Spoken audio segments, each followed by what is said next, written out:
जिस तरीके से अंधेरी रात में दीपक का मूल्य है, अंधेरी रात के बाद सूर्य का मूल्य है, इसी तरीके से हमारी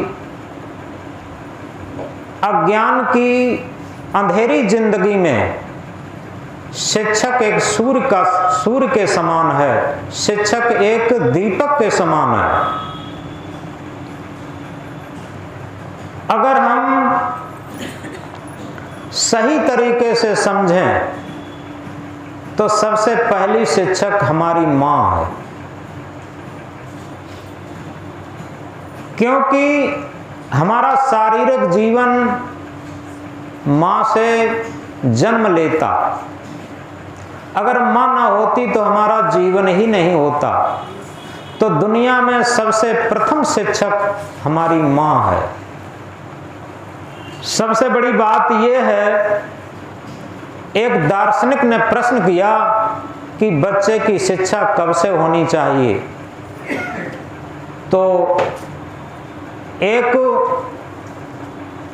उत्तरदाता ने उत्तर दिया कि जन्म से 20 वर्ष पहले।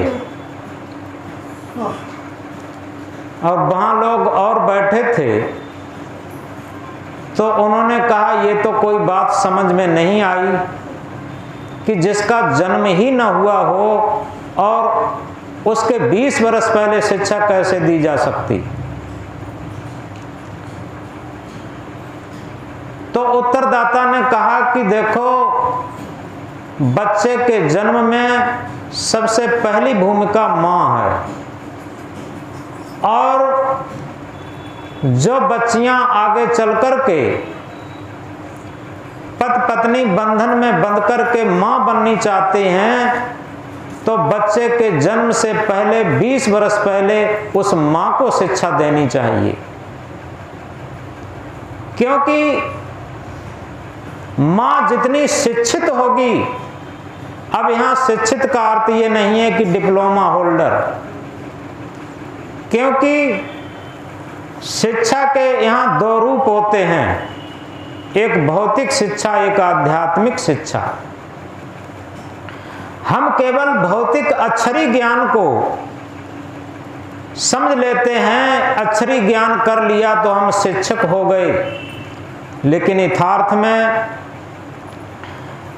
ये अक्षरी ज्ञान ही शिक्षक नहीं है, ये अक्षरी ज्ञान ही शिक्षा नहीं है, जिसे समग्र शिक्षा कहते। जब तक हम भौतिक शिक्षा के साथ साथ आध्यात्मिक शिक्षा को न ग्रहण करें, तब तक हमें शिक्षित नहीं कहा जाएगा।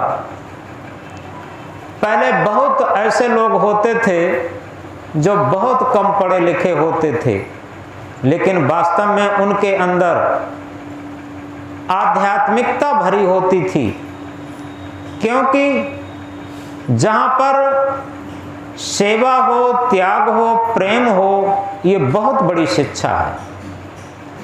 शिक्षा की सबसे पहली सीढ़ी है सेवा। सेवा के बिना त्याग नहीं आ सकता। मां के अंदर सबसे बड़ा दुनिया में त्याग होता।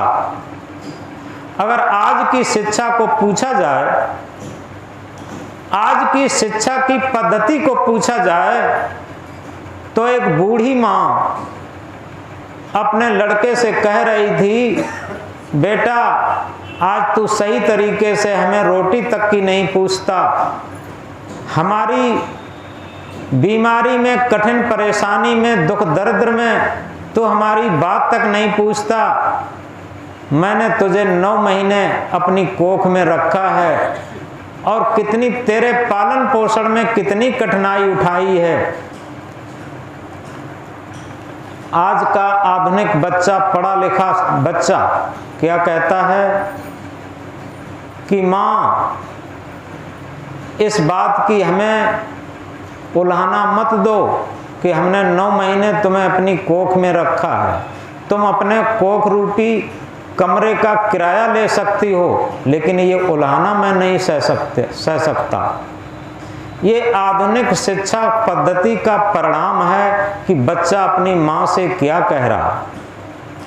तो इस तरीके से केवल अक्षरी विद्या बहुत कुछ नहीं है। सबसे बड़ी बात यह है कि हमारे अंदर सेवा भाव, त्याग भाव, प्रेम भाव जब तक न हो तब तक हम कुछ भी शिक्षित नहीं हैं। तो इस प्रकार आज शिक्षक दिवस है। डॉक्टर सर्वपल्ली राधाकृष्णन जो बहुत योग्य शिक्षक भी थे और हमारे देश के बहुत बड़े कर्णधार भी थे। तो इस तरीके से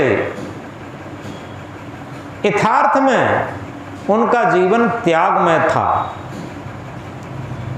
राधा कृष्णन ने भारतीय जितने भी दर्शन हैं उनकी सबकी समीक्षा की। तो हम आज ये कहना चाहते हैं कि हम ये न समझें कि हमने कुछ पढ़ लिख लिया तो हम शिक्षित हो गए, क्योंकि पढ़ना लिखना ये अच्छी बात है। भौतिक शिक्षा रोटी कपड़ा और मकान की शिक्षा देती, लेकिन आध्यात्मिक शिक्षा सेवा, त्याग, प्रेम और आत्म परमात्मा की शिक्षा देती। अगर हमारे पास आध्यात्म विद्या नहीं है तो निश्चित समझो कि हमारा जीवन पशु तुल्य होगा। पशु किसे कहते हैं? सींग पूंछ वाले जानवर को पशु नहीं कहते। पशु उसे कहते हैं जिसके अंदर स्वार्थपरता हो। मैथिली शरणगुप्त की भाषा में अगर कहें, वही मनुष्य है जो कि मनुष्य के लिए मरे, वही मनुष्य है जो कि मनुष्य के लिए मरे, यह पशु प्रवृत्ति है जो कि आप ही चरे। अपने स्वार्थ के लिए, अपनी मन इंद्रियों की गुलामी के लिए, अपने पेट और भोग के लिए जो केवल जीवित है, तो निश्चित समझो बिना सींग पशु, बिना सींग और पूंछ के वो पशु है। तो इस तरीके से केवल हम ये अहंकार न करें कि हमारे पास बहुत बड़ा धन है, हमारे पास बहुत बड़ा पद है, बड़ी प्रतिष्ठा है, ये सब धूल के समान है। क्योंकि जिस मनुष्य जीवन में मनुष्यता नहीं है, मानवता नहीं है, ह्यूमैनिटी नहीं है और यथार्थ में दूसरे के हित के लिए हमारे पास कोई योगदान नहीं है। क्योंकि जो सच्चा मनुष्य होगा, जिसके अंदर मानवता होगी, जिसके अंदर धर्म भक्ति होगी, उसे पता होगा कि हमारा जीवन कई लोगों के सहयोग से, समाज के सहयोग से और प्रकृति के सहयोग से चलता है। और जिसके अंदर मानवता नहीं है, केवल स्वार्थपरता है, वो क्या सोचता है? उसके अंदर बहुत बड़ा अहंकार होता कि मैं बहुत बड़ा आदमी हूँ, मेरे पास बहुत धन दौलत है, मेरी बहुत पद प्रतिष्ठा है। ये सब अज्ञानता। सबसे बड़ा ज्ञानी वो होता है जो अपने अज्ञान को निरंतर देख देख करके निकालने का प्रयत्न करता। ये सबसे बड़ा ज्ञानी है जो अपने अज्ञान को देखना जानता और जो कभी अपने अज्ञान को, जो हमेशा अपने अज्ञान को ढांकने का प्रयास करता, वही सच्चा अज्ञानी। क्योंकि अज्ञान को निकाला नहीं जाएगा। जैसे किसी अंधेरे कमरे में अंधकार हो, अब हम उसे लाठी डंडा भाला लेकर के अंधकार को निकालें, निकलेगा नहीं। पल्ली पिछौरिया लेकर के अंधकार को बांध बांध के बाहर पटके, अंधकार निकलेगा नहीं। एक ही उपाय है, यूनिवर्सल सार्वभौमिक प्रकाश की उपस्थिति। अगर अंधेरे कमरे में प्रकाश की उपस्थिति कर देते हैं तो निश्चित है अंधकार अपने आप तिरोहित हो जाता, अंधकार अपने आप भाग जाता। इसी तरीके से अपने अंतःकरण में जो अज्ञान का अंधकार है, अज्ञान किसे कहते हैं? स्वार्थपरता को। जो जितना भी स्वार्थी आदमी है, मन इंद्रियों का गुलाम आदमी है, निश्चित है वही अज्ञानी है। और जो जितना अपने मन इंद्रियों पर विजय प्राप्त करके और इसी के साथ परमार्थी व्यक्ति है, निस्वार्थ व्यक्ति है, परहित की भावना है जिसमें, जो जीता है परमार्थ के लिए, परहित के लिए, तो निश्चित समझो उसके अंदर ज्ञान है, उसके अंदर भक्ति है, उसके अंदर धर्म है, उसके अंदर मानवता है। तो इस प्रकार हम कह रहे थे शिक्षक के ऊपर बात, ये तो भौतिक शिक्षक की बातें रहीं। अब सच पूछो तो हमारा जीवन केवल भौतिक जीवन नहीं है। हम कह रहे थे कि भौतिक शिक्षा केवल रोटी कपड़ा और मकान की शिक्षा देती है, जो शरीर तक सीमित है, लेकिन शरीर को जीवन नहीं कह सकते। इस बात को गहराई से समझो। कहीं पर एक डेड बॉडी, मृतक शरीर पड़ा हो, क्या उसे जीवन कहा जा सकता? लोग कहेंगे कि ये जीवन नहीं है, ये मिट्टी है। जीवन कब तक कहा जाता? इस शरीर के अंदर रहने वाली सत्य सत्ता जब तक विराजमान है, आत्म सत्ता, परमात्म सत्ता जब तक विराजमान है इस शरीर के अंदर, तभी तक जीवन कहा जाता। लेकिन क्या कभी विचार करके भी देखा, पूरा जीवन निकल जाता है, हम पूरे संसार को जानने का प्रयास करते हैं, विज्ञान को जानते हैं, लेकिन विज्ञानी को नहीं जानते। क्या विज्ञानी को जाना जिसने विज्ञान को खोज निकाला हो? विज्ञान को तो हम जानते हैं, उसकी बहुत बड़ी तारीफ करते हैं। आज कंप्यूटर का युग है, आज मोबाइल का युग है, आज टीवी का युग है, और जो आश्चर्यजनक उसमें बातें हम जान लेते हैं और बहुत आश्चर्यचकित होते हैं। लेकिन क्या कभी विचार करके देखा, इस विज्ञान का खोज एक विज्ञानी ने किया है, जिससे सारे ज्ञान विज्ञान, कंप्यूटर, मोबाइल, सब कुछ वहीं से निकला। उस विज्ञानी को अगर नहीं जाना तो हम कुछ नहीं जानते। और उस विज्ञानी को जानने के लिए विज्ञान के पास कोई भी साधन नहीं है। विज्ञानी के पास विज्ञान के सारे सूत्र उसके अंदर संग्रहित हैं, लेकिन विज्ञान के पास विज्ञानी को जानने के लिए कोई सूत्र नहीं। विज्ञानी को जानने के लिए आध्यात्म विज्ञान की जरूरत है, और आध्यात्म विज्ञान को जानने के लिए आध्यात्मिक अध्यापक की जरूरत है, आध्यात्मिक शिक्षक की जरूरत है। जब हम आध्यात्म विज्ञान को जानना चाहते हैं तो हमें आध्यात्मिक शिक्षक के पास जाना पड़ेगा। जिस तरीके से हम भौतिक शिक्षा को जानना चाहते हैं तो भौतिक शिक्षक के पास जाना पड़ता, इसी तरीके से आध्यात्म विज्ञान को जानने के लिए आध्यात्मिक शिक्षक के पास जाना पड़ेगा। अब आध्यात्मिक शिक्षक कौन है? सदगुरु कबीर साहब अपने महामंत्र में कहते हैं, गुरु गोविंद दोनों खड़े, काके लागू पाए, बलिहारी गुर आपने गोविंद दिए मिला। ऐसा आध्यात्मिक शिक्षक जिसे गुरु कहा जाता, सदगुरु कहा जाता, और जिसका क्या काम है? हमारे अंदर गोविंद विराजमान है, जो इंद्रियों को संचालित करता हो, जिसे सत्य सत्ता कहते हैं, जिसके निकल जाने पर ये शरीर मिट्टी का पिंड रह जाता। ऐसा गोविंद हमारे शरीर के अंदर विराजमान है। उस गोविंद को मिलाने वाले, उस गोविंद को बताने वाले, उस गोविंद का साक्षात्कार कराने वाले सदगुरु हैं।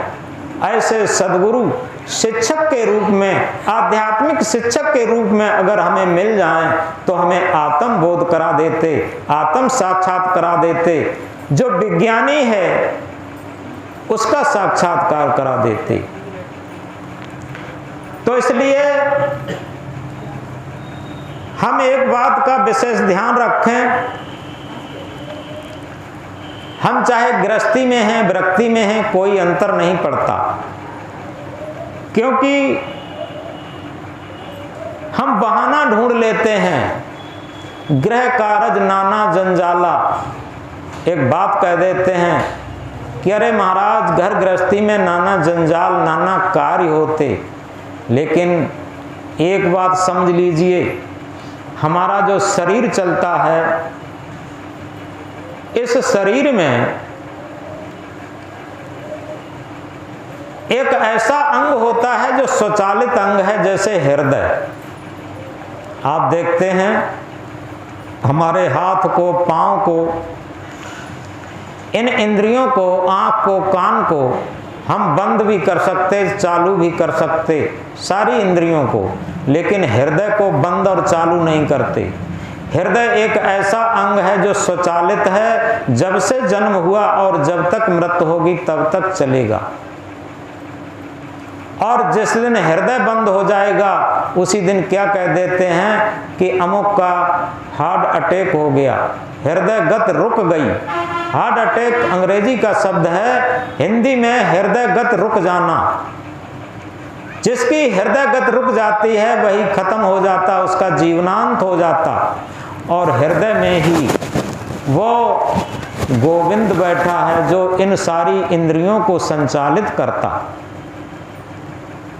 तो उस गोविंद को जानने के लिए कभी हमने प्रयास किया? ये तो कह देते हैं कि गृह कारज नाना जंजाला।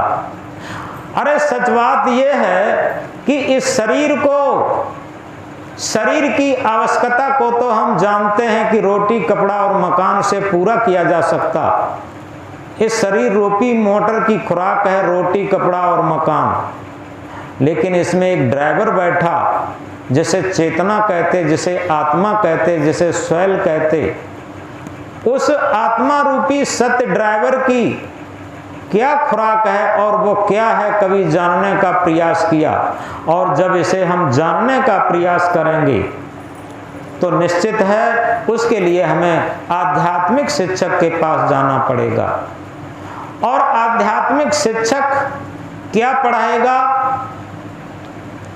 आध्यात्मिक शिक्षक पढ़ाता है कि देखो भाई, सारी भौतिक मंजिलें दौड़कर प्राप्त होती। थोड़ा ध्यान पूर्वक समझेंगे इस बात को।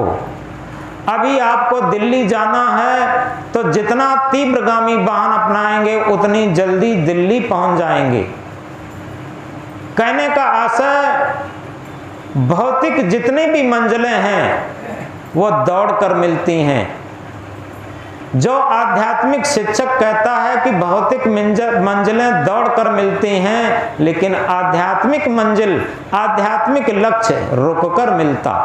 जितना हम रुकेंगे, जितना स्थिर होंगे, जितना एकाग्र होंगे, जितना शांत होंगे, उतने ही मंजिल के नजदीक होंगे। जिसके लिए सदगुरु कबीर साहब ने एक महामंत्र कहा, दौड़त दौड़त दौड़िया जहाँ तक मन की दौड़, दौड़ थकी मन थिर भया बस्त ठौर की ठौर। दौड़ते दौड़ते दौड़ते दौड़ते पूरा जीवन व्यतीत गया, लेकिन दौड़ने से कभी आध्यात्मिक मंजिल नहीं मिलती। आध्यात्मिक मंजिल रुकने से मिलती। दौड़ थकी मन थिर भया बस्त ठौर की ठौर। जब दौड़ हमारी थक जाए और मन स्थिर हो जाए, मन शांत हो जाए, मन एकाग्र हो जाए, मन संकल्प शून्य हो जाए, तो जिस वस्तु को हम खोजते थे, जिस वस्तु को हम ढूंढते थे, जिस सत्य के बिना हम पागल थे, जिस सत्य के बिना हमारा जीवन अधूरा है, जिस सत्य के बिना हमें भौतिक उपलब्धि कितनी भी मिल जाए हम अशांत के सागर से नहीं छूट पाते, उस सत्य को जानने के लिए कहीं दूर नहीं जाना था, वो हमारे अंदर ही थी, लेकिन दौड़ खत्म करनी थी बस।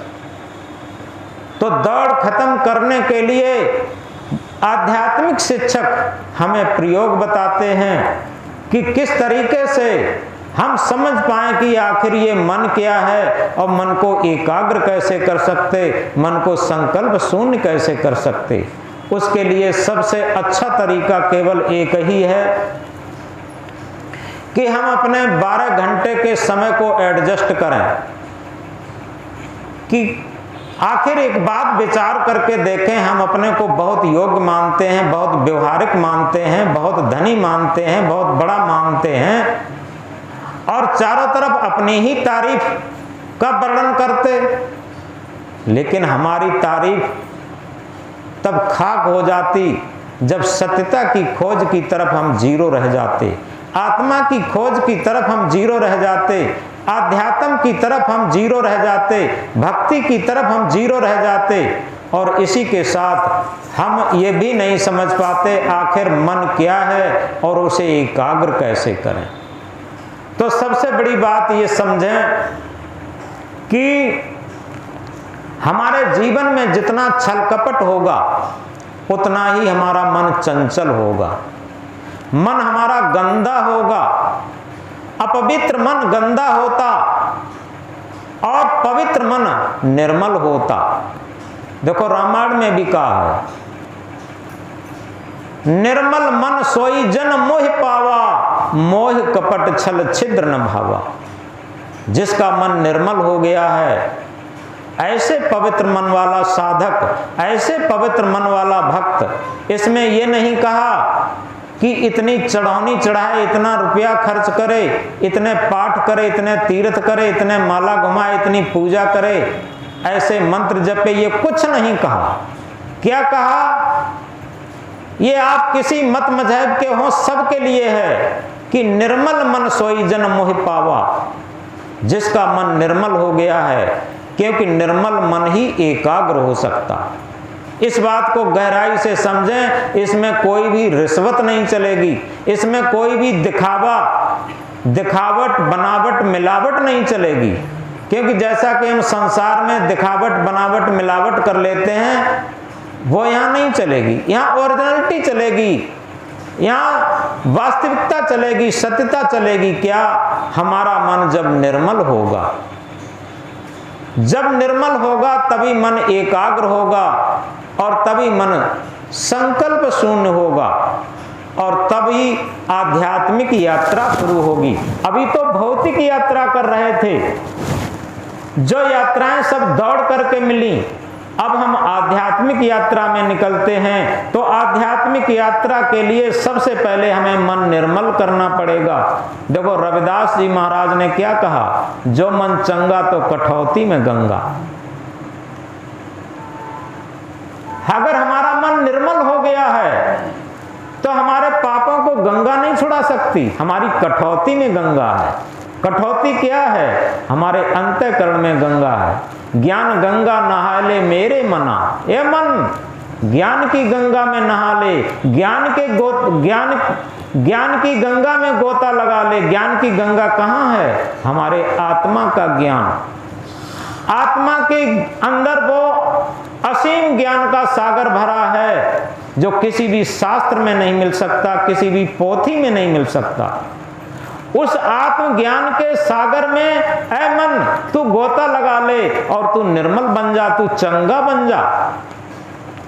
तो जब मन निर्मल हो जाएगा, पवित्र हो जाएगा, तो क्या होगा? राम कहीं बाहर नहीं है, सत्य कहीं बाहर नहीं है, आत्म परमात्मा कहीं बाहर नहीं है। ये कहा है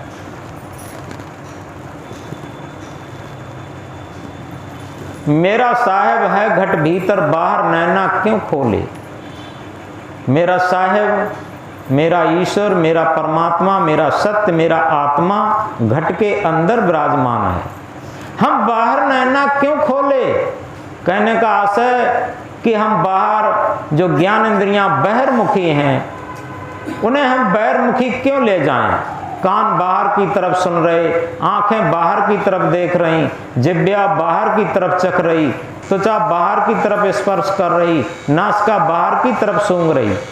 ये सारी ज्ञान इंद्रियां बहिर्मुखी हैं। सारी ज्ञान इंद्रियां, सारी कर्म इंद्रियां बहिर्मुखी हैं, और इन बहिर्मुखी ज्ञान इंद्रियां को अंतर्मुखी बनाने के लिए हमें अंतर्मुख होना पड़ेगा। अंतर्मुख होने का आशय यही है कि कभी कभी बैठ करके हम एकांत में आंखों को बंद करके और अपनी श्वास को देखें। आप देखेंगे जब हम अपनी आती जाती श्वास को देखते हैं तो क्या होता? हमारी श्वास जीवन की थ्योरिकल सत्य है, क्योंकि जब से जन्म हुआ है और जब तक मृत नहीं होगी तब तक हमारी श्वास चलती है। श्वास कोई किसी मत मजहब का आलंबन नहीं है, श्वास सबकी थ्योरिकल सत्य है, तो इस श्वास पर जब हमारा मन टिकेगा, पवित्र श्वास पर जब हमारा मन टिकेगा, तो मन संकल्प शून्य होगा, मन निर्मल होगा। और तभी हम कभी कभी आप देखेंगे, इस बात का प्रयोग करेंगे, आत्मा की झलक, सत्य की झलक, अपने आप की झलक अपने अंदर ही मिलेगी। तो इस तरीके से तेरा साहेब है घट भीतर, बाहर नैना क्यों खोले। अगर हमारा साहेब, हमारा आत्म परमात्मा हमारे घट के अंदर विराजमान है, अब हम चारों तरफ मंदिर, मस्जिद, गिरजाघर, गुरुद्वारा, तीर्थ, व्रत, पूजा पाठ, इसमें क्यों भटकते फिरें। तो इसलिए सबसे बड़ी बात यह है, ये बातें हम बता रहे हैं आध्यात्मिक शिक्षक की, क्योंकि आज शिक्षक दिवस है। एक महामंत्र में कहा है, सदगुरु की महिमा अनंत, अनंत किया उपकार, लोचन अनंत उघाड़िया, अनंत दिखावन हार। सदगुरु की महिमा अनंत होती। अनंत किसे कहते हैं? जिसका कोई आदि अंत न हो। भौतिक क्षेत्र में सारी चीजें आदि अंत सहित हैं। आप कोई भी एक भी एग्जाम्पल नहीं दे सकते, चाहे कितने भी डिप्लोमा किए हों, ऐसी चीज नहीं बता सकते जिसका आदि अंत न हो। सारी चीजें आदि अंत पूर्ण हैं, सदा सहता पूर्ण हैं। ऐसी कोई चीज नहीं है भौतिक क्षेत्र में जिसका आदि अंत न हो। लेकिन जिस तथ्य को, जिस सत्य को, जिस आत्म को, जिस परमात्म को प्राप्त करने के लिए आध्यात्मिक शिक्षक की जरूरत है, जिसके लिए कहा है सदगुरु की महिमा अनंत। सदगुरु रूपी शिक्षक की अनंत महिमा है, अनंत उपकार है। ऐसा उपकार है, भौतिक क्षेत्र में कोई हमें रोटी दे सकता, कपड़ा दे सकता। दुनिया में सबसे उपकारी हमारी माँ होती है। माँ हमें ग्रास दे सकती है, दूध दे सकती है, लेकिन निगलना हमें पड़ेगा। याद रखें। इसी तरीके से और रोटी, कपड़ा, मकान से लेकर रुपया, पैसा, सोना, चांदी, ये सब दिए जा सकते। ये सब आदि अंत इनका सबका है। जो चीज दी जाएगी वो सब आदि अंत वाली है। लेकिन सदगुरु की महिमा अनंत है। जिसका आदि अंत ना हो उसे कहते हैं अनंत। ऐसी महिमा जिसे कोई भौतिक क्षेत्र में न दे सके। आप ताज्जुब करेंगे, चाहे कितना भी प्रेमी हो, भौतिक क्षेत्र में ऐसी अनंत करुणा, ऐसा अनंत उपकार कोई कर ही नहीं सकता जैसा कि आध्यात्मिक शिक्षक करता। क्यों? अनंत किया उपकार। क्या अनंत उपकार किया? लोचन अनंत उघाड़िया। हमारे अंदर अनंत नेत्र का प्रस्फुटन कर दिया। हमारे पास जो आंखें हैं, आप देखते हैं, ये अनंत नेत्र नहीं है। इससे क्या हम देखते? इससे जो आदि अंत सहित वाली चीजें देखते हैं, जिसका आदि है, अंत है, ऐसी चीजों को देख सकते। इन आंखों से उस चीज को नहीं देख सकते जिसका आदि अंत न हो। हमारे अंदर सदगुरु एक तीसरा नेत्र प्रस्फुटित कर देते, विवेक नेत्र प्रस्फुटित कर देते, आत्मज्ञान रूपी नेत्र प्रस्फुटित कर देते, जैसे थर्ड आई कहते, तीसरा नेत्र। वो क्या है? उस नेत्र के प्रस्फुटन से क्या होता? क्योंकि सदगुरु की महिमा अनंत, अनंत किया उपकार, लोचन अनंत उघाड़िया, यानी अनंत नेत्र का प्रस्फुटन कर दिया। उस नेत्र से क्या होगा? अनंत दिखावनहार। उससे अनंत का दर्शन होता। इन आंखों से हम अनंत का दर्शन नहीं कर सकते। अनंत को देखने के लिए अनंत ही आंख की जरूरत है। तो वो अनंत नेत्र हमें कहां से मिलता? सदगुरु से मिलता। नेत्र तो हमारे अंदर है, लेकिन सद्गुरु उसका प्रस्फुटन कर देते, सद्गुरु उसे प्रस्फुटित कर देते। तभी कहा है, परख नहीं सकती हैं रत्नों को हर इंसान की आंखें, परख नहीं सकती हैं रत्नों को हर इंसान की आंखें। दिखाई सत्य क्या देवे, दिखाई आत्म क्या देवे, दिखाई परमात्म क्या देवे, जब तक नो ज्ञान की आंखें। हमें आत्म परमात्मा तब तक नहीं दिखाई देगा जब तक हमारे अंदर ज्ञान की आंखें ना हो। हमारे पास जब ज्ञान की आंखें होंगी तो निश्चित है उस अनंत का दर्शन होगा, अनंत का साक्षात्कार होगा। और इस सब का श्रेय किसको है? आध्यात्मिक शिक्षक को, हमारे सद्गुरु को। तो इसलिए आज शिक्षक दिवस पर ये सारी बातें बताई गई, क्योंकि हम अपने जीवन को नहीं समझते और सारी चीज़ों को समझते, क्योंकि जीवन इस शरीर को नहीं कहते। पीछे बताया था, अकेला शरीर पड़ा हो उसे जीवन नहीं कह सकते। तन जीव मिलन की स्थित, तन जीव मिलन की स्थित, ये जीवन की बेला है, कोई न किसी का है जग में, बस 2 दिन का मेला है। शरीर और जीव के मिलन काल को जीवन कहते हैं। शरीर और जीव जब तक इसका संयोग है, मिला हुआ है, तब तक जीवन है, और इसका संयोग जब वियोग के रूप में उपस्थित हो जाता है तभी जीवनांत हो जाता, शरीरांत हो जाता। तो इसलिए जो सत्य सत्ता है, आत्म सत्ता है, हम उसका महत्व समझें। जीवन में अभी किसी के 10 रुपए गिर जाएं तो बार बार उसका मन होगा कि आखिर कहाँ गिरे, कैसे गिर गए, बड़ी अभाव खटकेगा सुबह से शाम तक।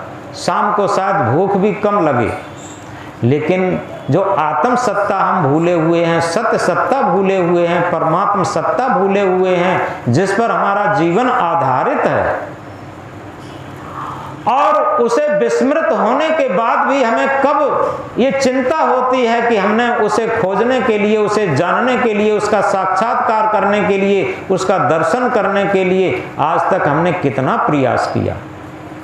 क्या इस बात को हमने विचार किया?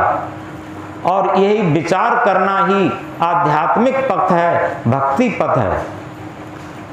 क्योंकि विचार बहुत ऊंची चीज होती है। ये कहा है, उठता है विचार तो उठता है आदमी, उठता है विचार तो उठता है आदमी, गिरता है विचार तो गिरता है आदमी। अगर आदमी के विचार उठ जाएं उन्नत की तरफ, आध्यात्म की तरफ, सत्य की तरफ, आत्म की तरफ, तो निश्चित है उस आदमी का जीवन बहुत महान हो जाएगा। गिरता है विचार तो गिरता है आदमी। अगर आदमी के विचार मन इंद्रियों की गुलामी में चले गए तो निश्चित है पतन के गर्त में आदमी गिरता ही चला जाएगा, पूरे जीवन मन इंद्रियों की गुलामी में ही गुजार देगा। तो इसलिए विचार का बहुत बड़ा मूल्य होता।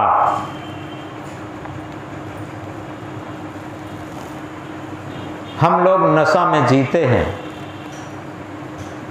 अभी किसी से कह दो कि आप तो बहुत नशे में हो तो उसे गुस्सा आ जाएगा।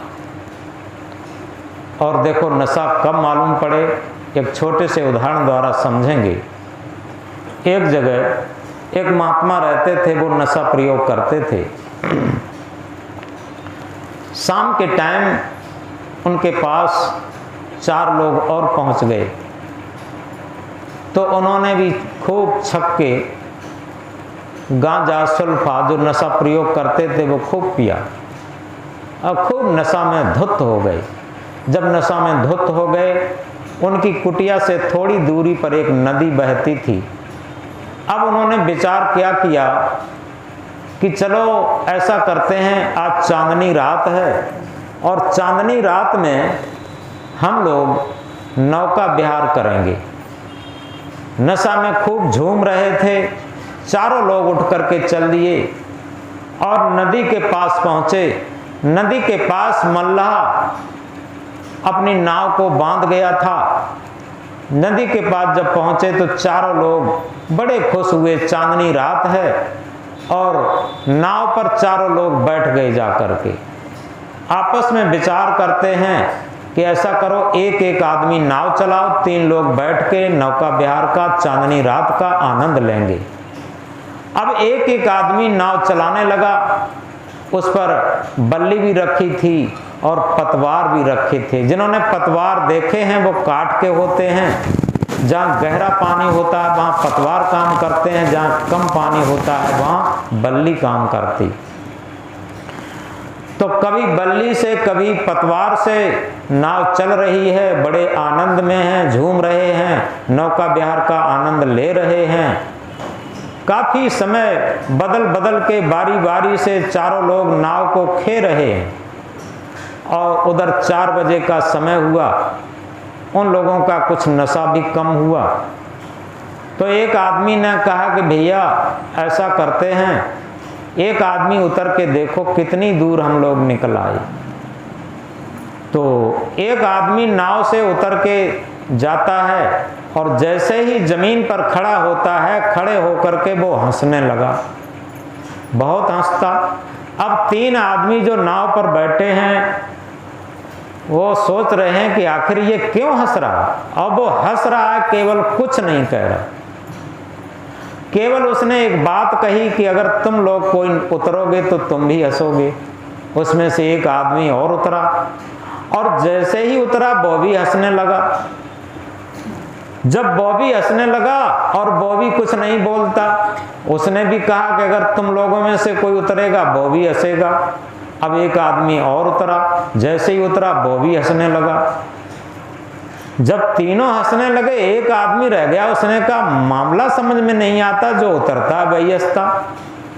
अब चौथा आदमी जैसे ही उतरा और बॉबी हंसने लगा। अब आप लोग विस्मय में पड़ गए होंगे कि सभी लोग हंसने लगे, कारण क्या है? कारण ये था कि पूरी रात नशा में नाव चलाते रहे, लेकिन नाव तो खूंटे में बंधी थी, नाव तो खोली ही नहीं गई थी। और नाव को खूंटे में बंधी हुई देख करके सब हंस रहे थे। अब ये तो सबकी बात समझ में आ रही है कि वो चारों नशेड़ी थे और वो खूंटे में से नाव नहीं खोली थी और इसीलिए सब एक अज्ञान थे। ये बात बड़ी समझ में आती है, लेकिन ये बात हम लोगों की अपनी है। इस बात को गहराई से समझें। 4 नशेड़ी कौन हैं? ये 4 नशेड़ी हैं हमारा अंतःकरण जो है, इसके 4 विभाग हैं, चित्त, मन, बुद्धि, अहंकार। आप समझें, ये बाहर की कथा नहीं, ये सब अंदर की कथा है। चित्त, मन, बुद्धि, अहंकार ये किसके नशे में धुत हैं? ये भौतिकता के नशे में धुत हैं। जो हमारे पास हमने जो कुछ जीवन में भौतिकता में इकट्ठा कर लिया है, उसी नशे में इतने धुत हैं, इतने धुत हैं, बहुत धुत हैं। अब ये क्या करते हैं? आपस में चारों बैठ करके और क्या करते हैं? किसी ऐसे ही भौतिक नशे में जो उन्मत्त कोई ऐसा नामधारी गुरु है उसके पास पहुंच जाते हैं और वहां पर वही नशा और चढ़ाया जाता है। क्या ऐसे माला घुमा लो तुम्हें पुत्र मिल जाएगा, ऐसे हवन कर लो तुम्हें निरोगिता मिल जाएगी, ऐसे पूजा पाठ कर लो तुम्हें धन मिल जाएगा और तुम्हारा व्यापार चलने लगेगा, तुम्हारी नौकरी बढ़ जाएगी। यानी ये सब अंधविश्वास देने वाले और नशा बढ़ाने वाले वहाँ कोई संत और मिल जाते हैं, जिन्हें अवैज्ञानिक मान्यताएं जिन्हें कहते हैं। अवैज्ञानिक मान्यताओं को देने वाले अंतःकरण की नशा, हमारे मन अंतःकरण को नशा बढ़ा दिया गया। अब क्या करते हैं? अब ये करते हैं कि आपस में इस संसार सागर से पार करने के लिए चर्चा करने लगते हैं। उन्हें लगता है कि हम अब संसार सागर से नौका विहार पर, नौका विहार क्या है? किसी भी आलंबन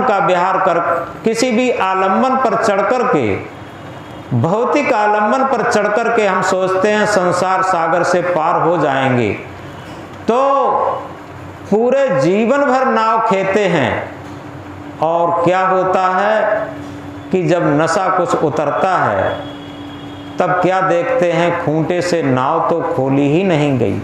कौन सा खूंटा है? 3 खूंटों से नाव नहीं खुलती है।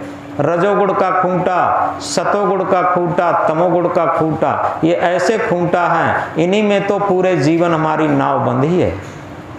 अगर सत रज तम इन तीनों खूंटों से हमारी नाव छूट जाए, खोल दी जाए, तो निश्चित है हमारी आध्यात्मिक यात्रा शुरू हो जाएगी, आत्म परमात्मा की यात्रा शुरू हो जाएगी। और हमारे जो अंतःकरण रूपी 4 नशेड़ी हैं, ये चित्त मन बुद्धि अहंकार, इनका नशा उतर जाएगा। ये भौतिक नशा बहुत बड़ा नशा होता है। इस नशे में सभी लोग उन्मत्त होते हैं। ऐसा नहीं कि ग्रस्त लोग ही उन्मत्त होते, बड़े बड़े साधु जिन्हें महामंडलेश्वर कहते, ऐसे लोग नशे में उन्मत्त क्या कहते हैं कि हमारे पास ये है, हमारे पास ये है, हमारे पास ये है। और पास रहने वाली चीज़ क्या है? वो हमारी नहीं है, वो समाज की है। जब हमारा जीवन समाज के सहयोग से मिलता है तो जो कुछ हमें मिला है वो समाज का ही तो है, वो समाज की सेवा के लिए है, उसमें हमारा क्या है? अगर इस तरीके से बात समझ ली जाए तो हमारा अहंकार का नशा खत्म हो जाएगा और हमारी खूंटे से नाव खुल जाएगी। तो इस प्रकार यथार्थ में हम अपने जीवन को कहाँ समझते, क्योंकि जीवन में एक नशा रहता, उस नशे के अनुसार हम अपने पूरे जीवन को नहीं समझ पाते।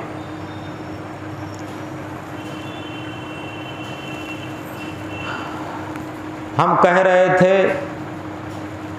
एक महामंत्र कहा था, दौड़त दौड़त दौड़िया जहाँ तक मन की दौड़, दौड़ थकी मन थिर भया बस्त ठौर की ठौर।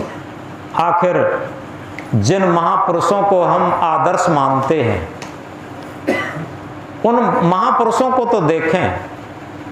हम मीरा का नाम लेते हैं, सबरी का नाम लेते हैं, भक्तों का, और महावीर का नाम लेते हैं, बुद्ध का नाम लेते हैं, कबीर का नाम लेते हैं, स्वामी विवेकानंद का, स्वामी दयानंद का, इन सब का नाम लेते हैं। लेकिन आखिर इनकी यात्रा को देखें, क्योंकि इनकी भौतिक यात्रा नहीं थी, इनकी आध्यात्मिक यात्रा थी। जिन्हें हम आदर्श मानते हैं, जिन्हें हम शिक्षक मानते हैं, उनकी थोड़ी बात को मान के चलें। आज हम राम को मानते हैं लेकिन राम की बात को नहीं मानते। आज कृष्ण को मानते हैं, कृष्ण की बात को नहीं मानते। आज हम महावीर को मानते हैं, महावीर की बात नहीं मानते। बुद्ध को मानते हैं, बुद्ध की बात को नहीं मानते। कबीर को मानते हैं, कबीर की बात को नहीं मानते। तो इसी तरीके से याद रखें, ये मानने और जानने में बहुत अंतर होता।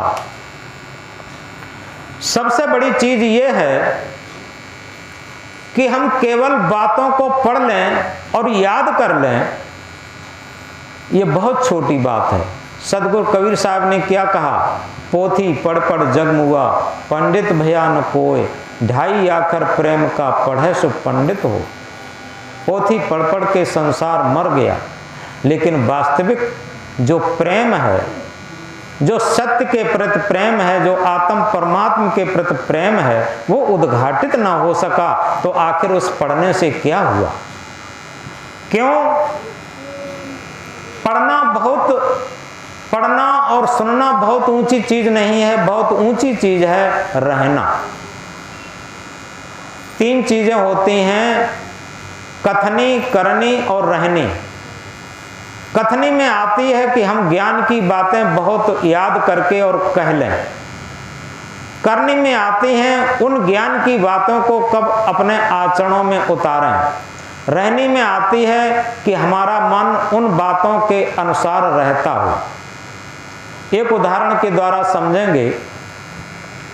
एक दिन एक गुरुजी एक गांव में पहुंच गए। सर्दी का मौसम था। एक भक्त के यहाँ पहुंचे, बहुत सर्दी लग चुकी थी, भक्त ने तुरंत सर्दी की व्यवस्था की और शाम को उन्हें भोजन खिलाया। भोजन के बाद ऐसा उनके सर में दर्द होने लगा। अब उन्हें लेटे लेटे चैन नहीं पड़ रहा। गुरुजी ने अपने भक्त से कहा कि बेटा, गांव में कोई डॉक्टर है? तो भक्त ने कहा कि गुरुजी, डॉक्टर तो नहीं है, आप बताएं कि हमें बहुत सर में दर्द है, कोई दवा मिल जाती तो सर का दर्द बंद हो जाता, तो रात में चैन की नींद आ जाती। तो भक्त ने कहा गुरुजी, पास के गांव में डॉक्टर है, आप बताओ तो वहां लेने जाएं। गुरुजी ने कहा कि बेटा जरूर ले आओ। अब गुरुजी ने कहा कि बेटा जरूर पास के गांव से दवा लेकर आओ, डॉक्टर के पास से ये कहा। अब शिष्य क्या कहता है, ठीक है गुरुजी मैं जा रहा। तो ये क्या हो गया, कथनी। ठीक है गुरुजी मैं जा रहा, ये कथनी हो गई। और वो भक्त चलने भी लगा, जो दवा लेने के लिए चलने लगा है, ये करनी हो गई। लेकिन रास्ते में उसका मन बिदक रहा है।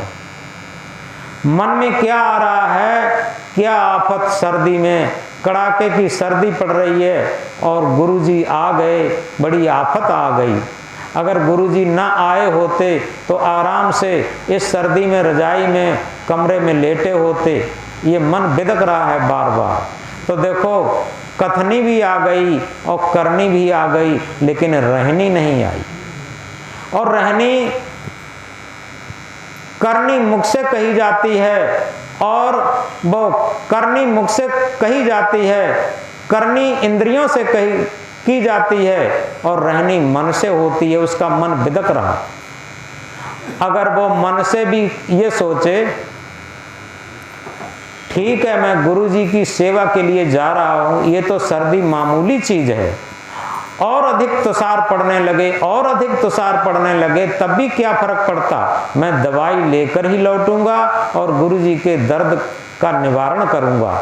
अगर ये मन में उठता है तो समझो रहनी आ गई। याद रखें, ये सबसे बड़ी पूजा है जो करनी के साथ साथ रहनी भी आए। केवल कथनी बहुत कुछ नहीं है, और कथनी बहुत छोटी चीज है। तो इसलिए सदगुरु कबीर साहब ने क्या कहा, कहनता तो बहुत मिले, गहनता मिला न कोई, सो कहनता बह जान दे जो न गहनता होए। कहने वाले वाचक ज्ञानी बहुत मिल जाते हैं। आज टीवी में, मोबाइल में चारों तरफ कहने वालों की भरमार है। जहां हम सुनना चाहें वही मिल जाते हैं।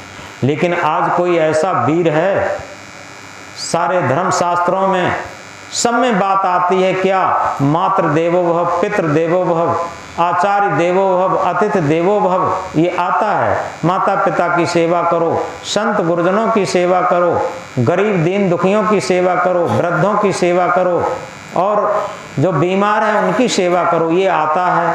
और ये कोई रट भी ले और कह भी ले तो क्या फर्क पड़ा। अरे सबसे बड़ी बात यह है, क्या अपने घर में हम अपने माता पिता या बड़े बुजुर्गों की सेवा करते हैं? ये एक प्रश्न है। अगर वास्तव में करते हैं सेवा तो निश्चित है हमारे अंदर कथनी, करनी, रहनी तीनों चीजें आ गई। आज सबसे बड़ा, आज दुनिया में कोई चीज की कमी नहीं है। पहले की अपेक्षा सारी चीजें बढ़ी हैं, लेकिन अगर घटी है तो क्या घटी है मालूम है? सबसे बड़ा मानवता घटी, धर्म घटा, भक्ति घटी और सेवा घटी, आपस में प्रेम घटा, ये सब घट गए। आप ताज्जुब करते होंगे, पहले जब लोग ज्यादा पढ़े लिखे नहीं थे, ज्ञान की बातें ज्यादा नहीं जानते थे, तब क्या था? आपस में सामंजस्य था, प्रेम था, भक्ति थी और सेवा भाव था। ये सारी चीजें थी, त्याग भाव था। देखा होगा, बड़े भाई के नाम से जमीन रहती थी और छोटे भाइयों का नाम आद करके लिखा जाता था, लेकिन कोई बड़ा भाई बेईमानी नहीं करता था। और आज सबके नाम पर चढ़ी होती है, तब भी सबसे बड़ा झगड़ा कहाँ होगा? अपने परिवार में, भाइयों में झगड़ा होगा, सास बहू का झगड़ा होगा, पति पत्नी का झगड़ा होगा, पिता पुत्र का झगड़ा होगा, गुरु शिष्य का झगड़ा होगा, जो सबसे अगाध रिश्ते हैं। आप इस बात को समझें, जो सबसे अगाध रिश्ते हैं और उन्हीं में झगड़ा है। क्यों झगड़ा है? केवल स्वार्थ पनप गया, हमारी निस्वार्थ भावना नहीं रही। क्योंकि जब तक निस्वार्थ भावना नहीं होगी तब तक हमारे अंदर धर्म नहीं आ सकता। जब तक धर्म नहीं आएगा, क्योंकि धर्म कोई कहने की चीज नहीं है, रटने की चीज नहीं है। क्या है? धारण करे तो धर्म है, नहीं तो थोथी बात। सूरज उगे तो दिवस है, नहीं तो काली रात। अगर हमने धारण कर लिया तो धर्म हो गया, और नहीं तो थोथी बात, झूठी बात। क्योंकि सूरज उगे तो दिवस है, नहीं तो काली रात। सूरज अगर उदय हो गया तो दिन हो जाएगा, सूरज उदय नहीं हुआ तो रात रहेगी।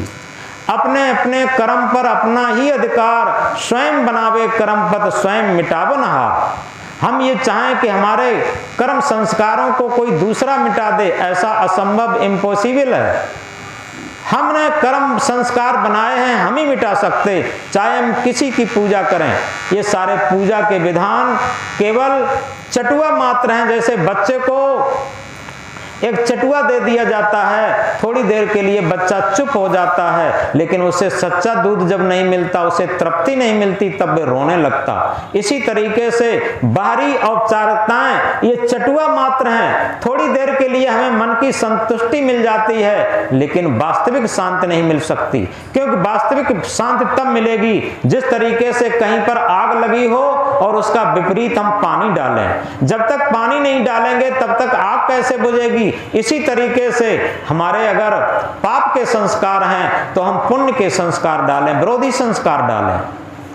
पाप के संस्कारों में पुण्य का संस्कार एक जल के समान होगा।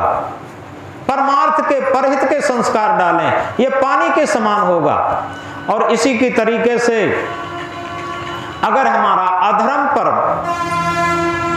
कार्य रहा है तो धर्म का पानी डालें। अभक्ति कहते हैं कि यह स्वार्थ में जीवन जीना, अपने पेट और भोग के लिए जीवन जीना, ये अभक्ति है। और भक्ति क्या है? हम दूसरे के लिए जीवन जिएं, हमें दूसरे की अपने से अधिक चिंता हो। ये परमार्थ की भावना, परहित की भावना, ये भक्ति का जीवन है। तो यथार्थ में आत्मा की आवाज पर चलना ही सच्ची भक्ति है, सच्चा धर्म है, सच्चा कल्याण है और सच्चा शिक्षक के रास्ते पर चलना है। क्योंकि दुनिया में सबसे ऊंचा शिक्षक कौन है? हमारी आत्मा। अब अंतिम बात आ गई। अंतिम बात अंत में, अगर जो भी साधक, जो भी भक्त अपनी आत्मा रूपी शिक्षक की बात, आत्मा रूपी गुरु की बात मानता होगा, वो वास्तव में माता पिता की बात मानेगा, संत गुरुजनों की बात मानेगा, बड़े बुजुर्गों की बात मानेगा, यानी धर्म के पथ पर चलता होगा। और जो अपनी ही आत्मा की उल्लंघन करके, अपने ही आत्मा रूपी गुरु शिक्षक की बात को उल्लंघन करके केवल मन इंद्रियों की गुलामी में अपने मन को बहलाता होगा, उन्हीं शराबियों की तरीके से, नशेड़ियों की तरीके से, तो निश्चित है वो न तो माता पिता की बात मानेगा, न संत गुरु की बात मानेगा, न धर्म पथ पर चलता है, और न उसे सत्य आत्म परमात्मा का साक्षात्कार हो सकता, न वो किसी शिक्षक की बात मानेगा। तो इसलिए याद रखें कि हम सबसे बड़ी बात अपने जीवन को पहचानें और अपने अंदर रहने वाली सत्य आत्मा ही हमारा सच्चा शिक्षक है, सच्चा गुरु है, सच्चा आत्म परमात्मा है, और उसकी आवाज पर जीवन को चलने दें। जब उसकी आवाज पर जीवन को चलने देंगे तो हमारी भौतिक समृद्धि भी होगी और आध्यात्मिक समृद्धि भी होगी, हमें शांति भी मिलेगी, मुक्ति और कल्याण भी मिलेगा। ये सारी चीजें अपने आप सहजता में मिलेंगी। और अगर हम मन की और इंद्रियों की गुलामी में चलते हैं, अपनी ही आत्मा की आवाज की अवहेलना करते हैं अपने पेट और भोग और इंद्रियों के खुराक में, तो निश्चित समझो कि हम धार्मिक नहीं हो पाए। बाहर से भले ही धार्मिक चोंगा पहन लिया हो, स्थान बदल सकते, ड्रेस बदल सकते, लेकिन हम अधार्मिक रहे। तो इस तरीके से आज शिक्षक दिवस पर ये बातें आपके सामने प्रस्तुत की गई कि यथार्थ में हम ये न समझें हमारी माता से लेकर के और भौतिक शिक्षक जो हम विद्यालयों में पढ़ते हैं और आध्यात्मिक शिक्षक जो हमें आत्म परमात्मा मुक्ति मोक्ष कल्याण की शिक्षा देता है, इन शिक्षकों का जब हम हृदय से आदर करेंगे, इन शिक्षकों की बात हम मानेंगे और तभी आत्म परमात्मा की बात मानेंगे, और जब आत्म परमात्मा की बात मानेंगे तभी इन शिक्षकों की बात मानेंगे। ये दोनों एक दूसरे के कोट पूरक हैं। इसलिए समय भी पूरा हो गया है। अंत में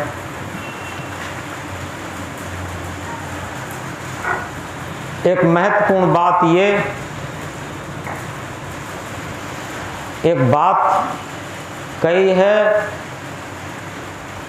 दुनिया से मैं हारा तो आया गुरु के द्वार, और यहाँ से जो मैं हारा तो कहाँ जाऊंगा सरकार।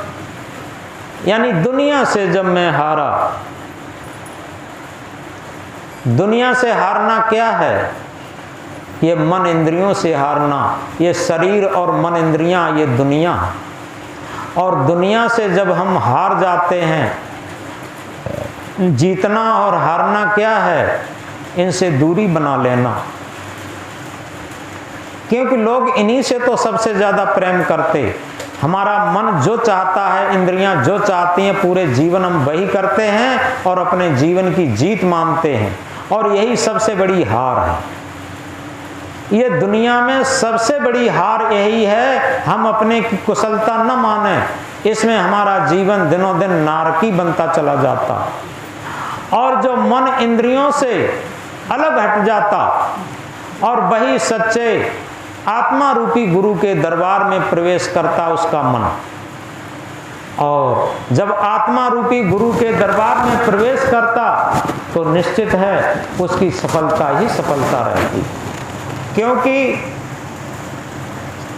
सबसे बड़ी सफलता यही है। इसीलिए एक उसमें कहा है, जिंदगी हर सांस का कटता हुआ एक सफर समझो, जिंदगी हर सांस का कटता हुआ एक सफर समझो, और सांस को बुझता हुआ एक दिया समझो, न मौजों में बहको न ऐसों में गुजरो ऐ दोस्त, शरीर तो काल का किराए पर दिया कफन समझो। ये शरीर क्या है? अभी कोरोना काल चला था तब देखा था, कहीं से अगर फोन आता था तो ये लगता था कि हो न हो कहीं कोई मौत हो गई हो। अचानक फोन आता तो डर सा लग जाता था हर किसी को। तो जिंदगी हर श्वास का कटता हुआ एक सफर समझो, और श्वास को बुझता हुआ एक दिया समझो, न मौजों में बहको न ऐसों में गुजरो ऐ दोस्त, शरीर तो काल का किराए पर दिया कफन समझो। और हमारी सफल जिंदगी कैसे रह सकती? फूल बनकर मुस्कुराना जिंदगी है, फूल बनकर मुस्कुराना जिंदगी है, मुस्कुराकर गम भुलाना जिंदगी है, मुस्कुराकर गम भुलाना जिंदगी है। जीत कर मुस्कुराए तो क्या हुआ, जीत कर मुस्कुराए तो क्या हुआ, हार कर भी मुस्कुराना जिंदगी है, हार कर भी मुस्कुराना जिंदगी है। बोलो सद्गुरुदेव की। अब हर इतवार को सत्संग होगा। अगर किसी इतवार को जब नहीं होगा तो पहले से सूचित कर दिया जाएगा। जो अपने संगी साथी उन्हें भी बता देना, हर रविवार को सत्संग शुरू हो गया है, क्योंकि विद्यालय खुल गए हैं। अपनी सावधानी से आएं और सावधानी से जाएं।